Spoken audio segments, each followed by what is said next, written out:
Аз как посрещнах денът 12 април 1962 година? Имам един траен спомен. Тогава работех в радиото, което беше респективно на подчинение на почтата.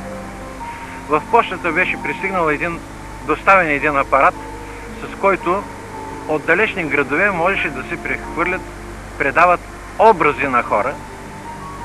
Но, тъй като апаратът беше пристигнал скоро и беше първи във Варна, обслужващият го Велислав Данев, главен инженер на почтата тогава, наречен Батито, не знаеше как да си служи с този апарат и ме извика мене като стар фотограф.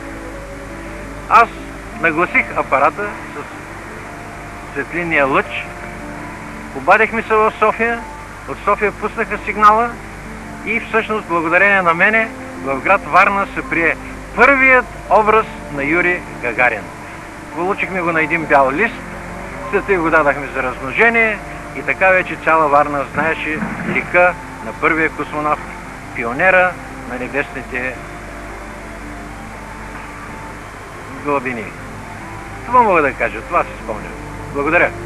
Благодаря ви, господин Скулев. Много интересни спомени разказахте.